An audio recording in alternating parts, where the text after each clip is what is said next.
Welcome back, everyone.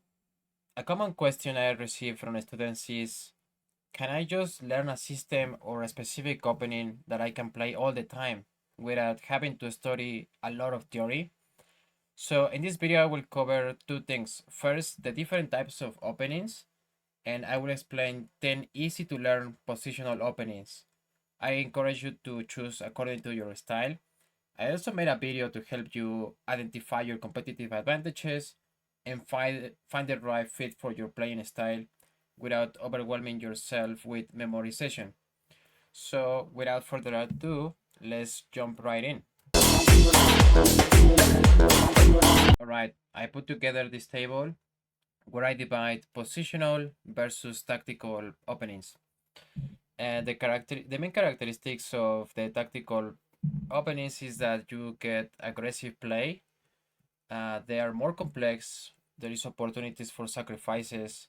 You're gonna get unbalanced positions, and they have a fast-paced nature. You're going to have to learn a lot more. You need to learn the theory behind it. So first we have the five openings with white. These five: King's Gambit, Evans Gambit, Fair Liber Attack, Smith Mora Gambit, Italian Gambit.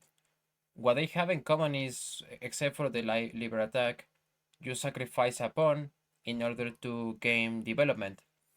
So, and these are five openings with black. These are also tactical opportunities, tactical openings that can lead to a lot of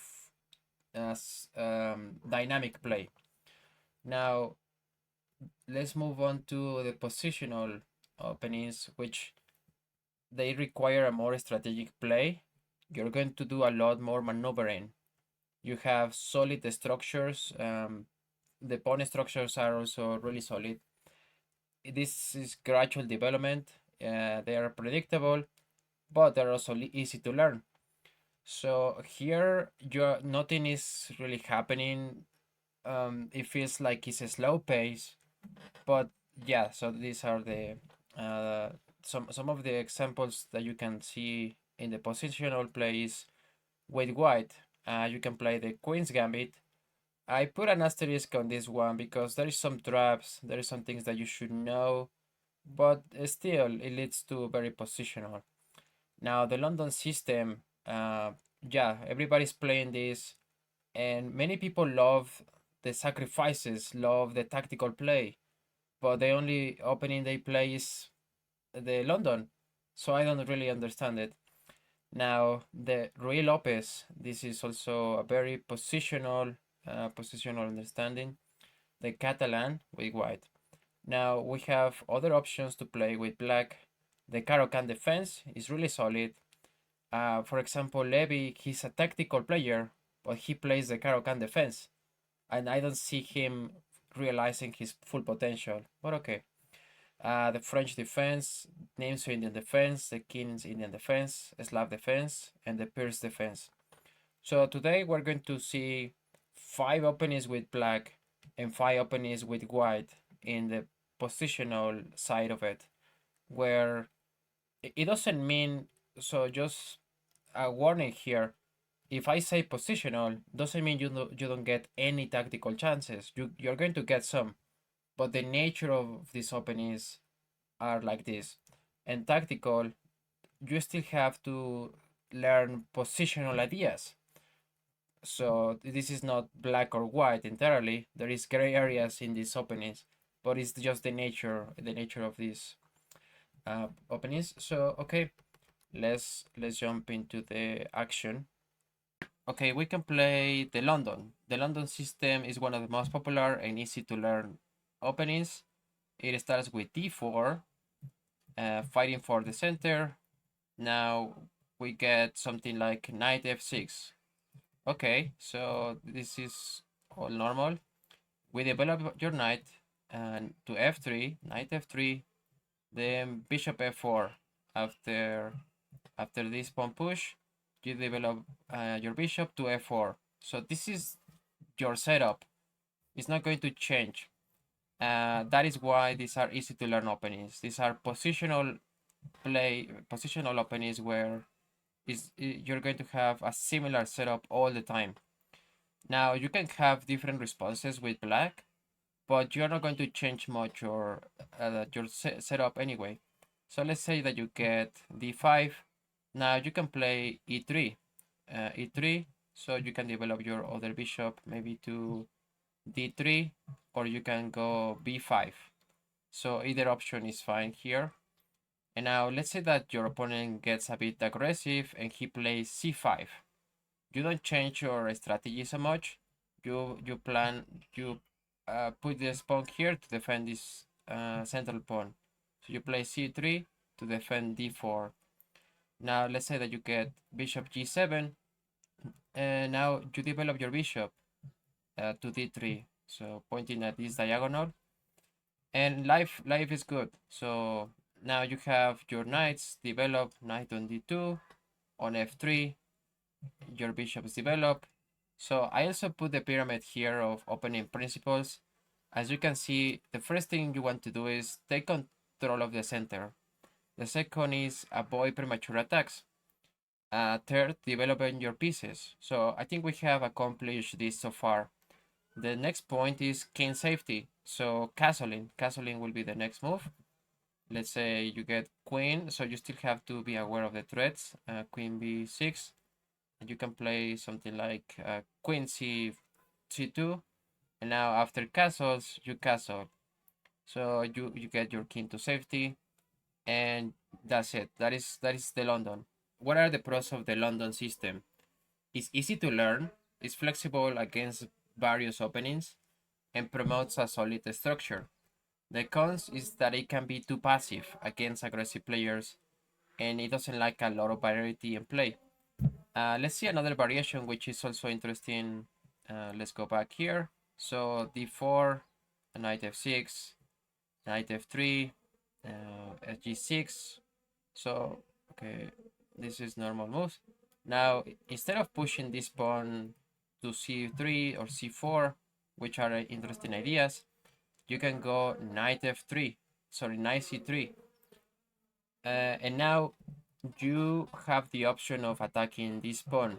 So let's say black plays something like this, and then you can target this pawn. This is called the Jobava London. And if black doesn't respond appropriately, let's say black plays, okay, I'm gonna develop my knight. Now you can target this pawn with your knight, and this is a check. So once the king moves, you get this rook. So this is a nice trap with the London. And yeah, there is different variations where you have flexibility with this pawn. So instead of going knight first, you can protect this pawn by playing c3, or you can also play something like c4. So this is a bit more aggressive, but you still have a setup that you are going to play all the time. Okay, let's take a look at the Queen's Gambit. The main ideas behind this opening is to seek control of the center with the goal of capturing the d5 pawn. This can lead to rich strategic battles. So the opening starts with d4. I'm gonna go back here. So d4, then you get d5, and you immediately play c4. Now there are two things to worry about here, whether black captures this pawn or they don't. So let's say that black plays e6. This is Queen's Gambit decline. And your ideas for white are very clear here. First thing to do, developing your knights. So first you start developing your knight to c3. Now let's say that you get knight f6. You develop your other knight, knight f3. So everything is normal, easy to play. Now let's say that you get the bishop to e7. And now you develop your bishop to g5. So these moves come naturally. This is going to be easy to play. Now, once black castles, you develop your other bishop. So you push this pawn first here, e3. Now, let's say that black plays h6. You just retreat. You retreat your bishop. And now you have the objective of developing your other bishop to maybe d3, or it can also be e2. D3 is the most recommended option. So yeah, this is what you should do here with white. And when the opponent doesn't take this pawn, what happens if black takes the pawn in the center? That will be queen's gambit accepted. So yeah, black takes the pawn. You still develop your knight on b3. So this move doesn't change at the beginning. You develop this knight. Now black develops his knight. What changes in this position is that you want to recover this pawn. And so I think there will be different ways to do it, but the most efficient way is to push this pawn so you can go after the pawn on c4 and at the same time putting pressure on the knight with this pawn push. So, oh no, that was a mistake. So let's go back. Now, let's say that black plays e6 with the objective of putting pressure on this knight. You recover your pawn. Now, bishop b4. You have to be aware of the threats here. So the whole point is to take this knight. So once you put pressure on this knight with e5, this knight is going to move, right? So there is two pieces attacking this knight. You just defended.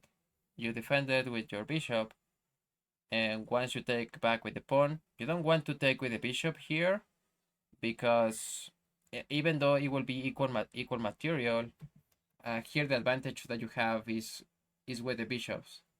You have the bishop pair, and white and black has only one bishop that is passive at the moment. So yeah, this is your setup. This is going to be your setup with white. Your bishop on d2, your other bishop on c4, that maybe you can put here. So you are aiming at this diagonal. So yeah, this is where the pieces belong. So the pros of this opening is that it offers strong positional foundations. It provides good chances for both sides. And the cons is that there are some traps. It requires knowledge of different responses to avoid falling into traps. But it's still a very good opening.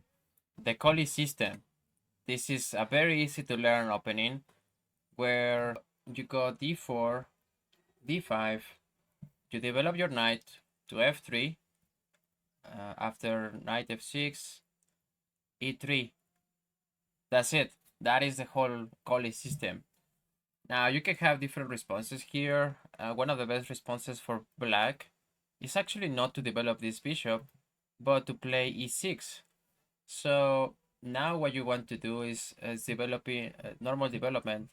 So you have different options here. You can even push this pawn. But first, let's develop the bishop to d3. Now c5, c3. So the whole point of this opening is to have a very solid pawn structure at the beginning. And now once you develop your knight, knight to d3, you can have a very strong foundation, thinking about possibly pushing this pawn. Yeah, you also have options of pushing on the queen side. So yeah, this is a very good system that can take you 5 minutes to learn, just the Colle system. Neglecting the development of this bishop, but don't worry about it. Don't worry too much about this bishop. That is the downside of this opening, where yeah, this bishop is going to be passive, but yeah, after a few trades, your bishop is gonna be fine. Yeah, it's gonna be developed to this side of the board, or you can also put it here, so it's going to be fine there. Let's take a look at the English. This is one of those openings that is easy to learn but difficult to master. This is going to be a very flexible system where you start the game with c4, and you are fighting for the center indirectly. Now, let's say that black plays the symmetrical variation. You always want to develop your knights to f3 and b3, but the first thing I would recommend you do is the fianchetto the bishop. So this is what you want to do. Let's say black plays something like e5. Now you play bishop g2. You're always going to put your bishop here. And now let's say black develops the knight. You have different options here. So to remain flexible, I guess you can put your knight here on f3. That is one option. But first, why don't you go here first? Knight b3. Go here first, fighting for these two squares, which are crucial in this position. And now, let's say we get knight c6. You have different options. Maybe you can go here, which is one of the best moves recommended by the computer. You can put your knight here, and later you're going to develop your bishop. Maybe you can also you can go here and put your bishop on b3, for example. But I'm gonna go backwards a little bit. You can also do this. Go here, and now once we get this, you develop your knight to e2. You have your knight on e2, your other knight on c3, and this is completely playable. I'm gonna even turn on the computer. You have a slight advantage here. 0.3 is not that much. After black castles, you have a very good position. And now the next step is to develop your bishop. So you have different systems or different setups to play with white. And yeah, you can also go for the traditional knight f3. That is completely fine too, and is like playable. The advantages is that it's highly flexible. It can lead to different complex positions. The disadvantage is that it requires an understanding of pawn structures. The Trompowsly, one of the easiest to execute openings. And I don't know if you have noticed, but with d4, you're going to get a lot of positional play. So the game starts with d4. Let's say that you get e5. Now, the London starts with bishop f4. Instead of putting your bishop here, you put it on this square on g5. So bishop g5. And let's say that black plays e6, f6, which is one of the best responses. You have two options here, either to go back to f4 or to even go h4. A very common setup that you might see is h4, then I'm gonna trap this bishop, which is usually a mistake, because now all of these pawns cannot go backwards, and this is a very quick diagonal. So yeah, what you want to do with white is to challenge this pawn structure from the beginning. So yeah, you go h4, and now this is a common response to get h4, g4. But yeah, you slowly develop your pieces, put pressure on the knight, and yeah, you already have an advantage. Computer says that you have 0.8 advantage, almost like winning a pawn. And the other alternative with this setup is, okay, instead of going to h4, you can also play f5. F5. Instead of, sorry, let me rewind that. The other option that you have with white, instead of going h4, you can play f4. And this is completely playable too. So let's say that you get knight c6, you develop your knight f3, and we also want to put this knight over here. Maybe, yeah, knight to d2, possibly with ideas of pushing this pawn. And then you're gonna play e3, develop the other bishop. So these are common ideas for the Trompowsly, which is really easy to play, easy to learn for beginners, and yeah, there is also interesting play with this one. Let's check out 5 openings with black, and let's start with the Caro-Kann Defense. So the Caro-Kann is very easy to learn as well. It leads to positional play, and you can have a setup of moves. You're going to play these moves pretty much all the time. So after e4, you play c6. So that will be the Caro-Kann. This is how it starts. Now let's say that white pushes his pawn in the center to d4. You can go d5, challenging this pawn structure. So yeah, this is the best thing, the best response you can have. And let's say that white plays this. In 90% of the cases, you want to take this pawn. But let's say that white plays something else like e5. Now you develop your bishop. Very normal move. You develop your bishop here. Now that you get knight f3, you want to develop your other bishop by playing e6. Not immediately, but in the future you want to develop this bishop so you have this diagonal free. Now let's say that you get bishop to d3. Just trade. You just trade bishops. Now queen takes. You want to push this pawn. This is where this pawn belongs, to c5, with the idea of going with two ideas actually. So the idea is to capture this pawn and also develop your knight to c6. So yeah, that's it. That's the move. And now all the pressure is going to be on this pawn. So as you can see, this pawn is threatening to take this knight, and as well as this queen. Yeah, these are main ideas for the Caro-Kann.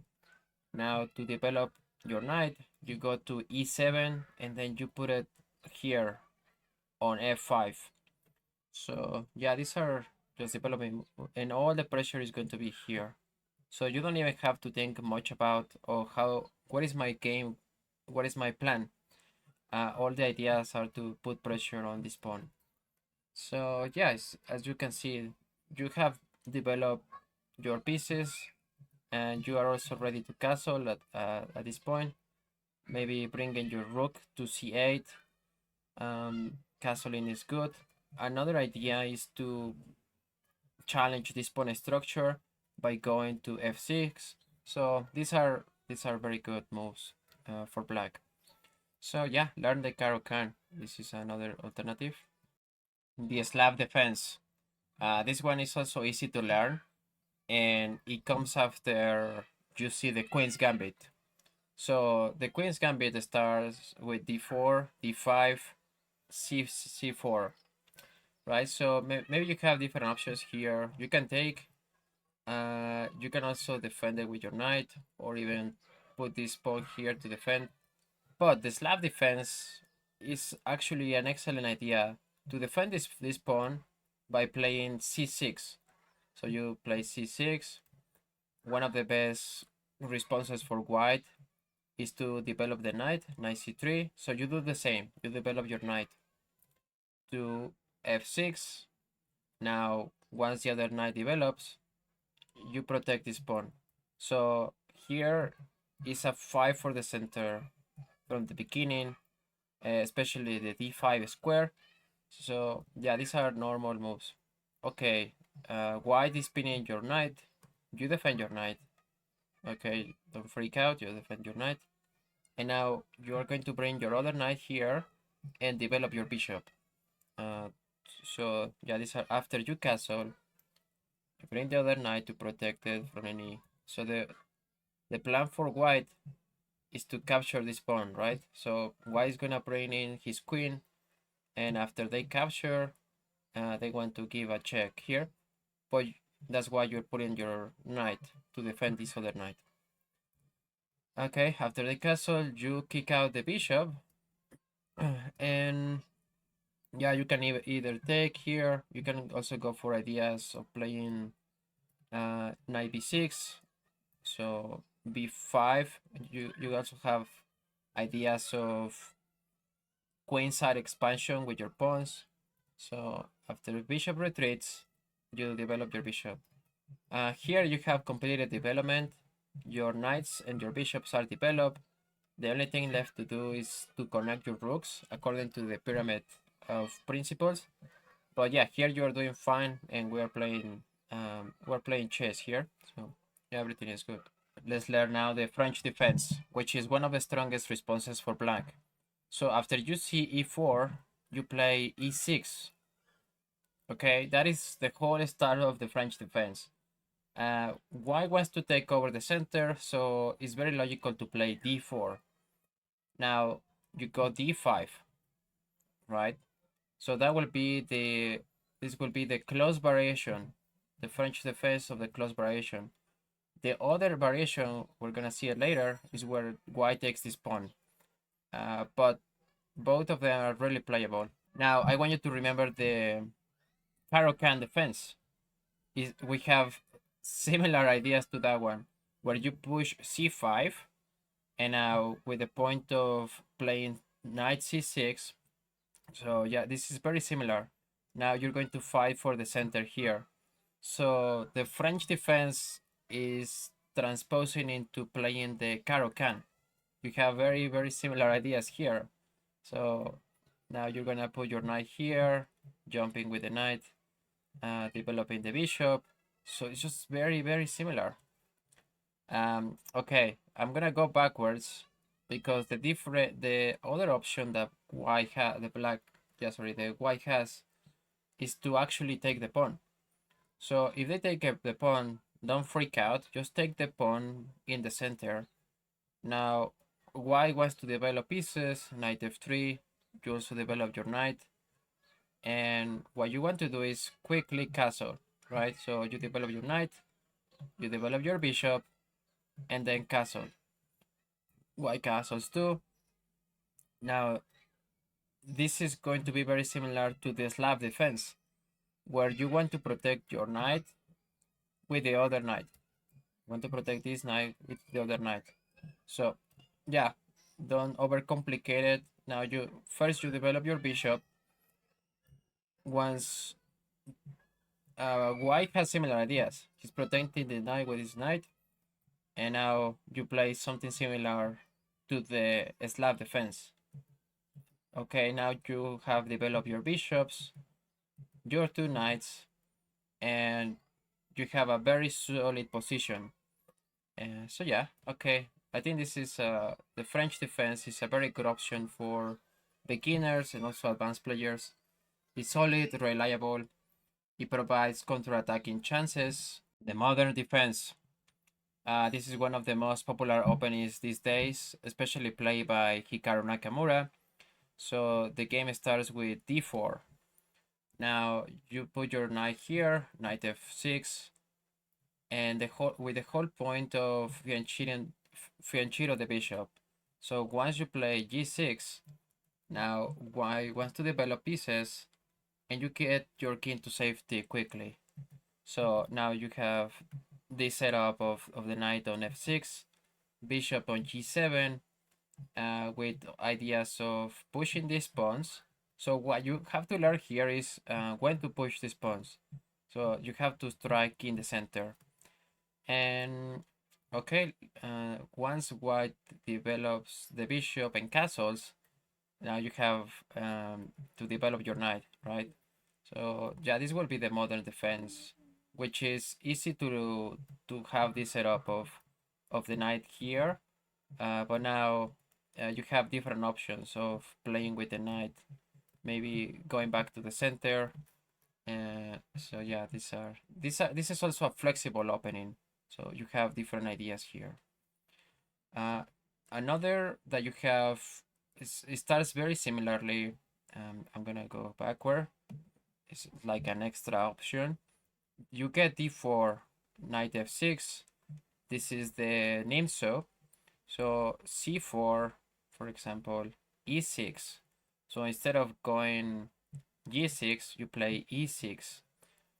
And the whole point is to develop your bishop to b4. Okay. Now, once you get your king to safety by castling, you have different ideas. I would recommend that you strike here in the center. So yeah, after you kick out the bishop, you strike in the center, and you develop your knight. Correct. So you develop your knight, protecting this other knight. Sorry. And now yeah, you have a setup that this is never going to change. This is never going to change. With this is the Nimzo defense. Okay, I hope you like this video. I can also cover these ideas in depth, but this was just an overview of 5 openings with white, 5 openings with black, that you can have different setups. You don't have to study a lot and have fun. Okay, so I hope to see you in the next video, and take care. See ya.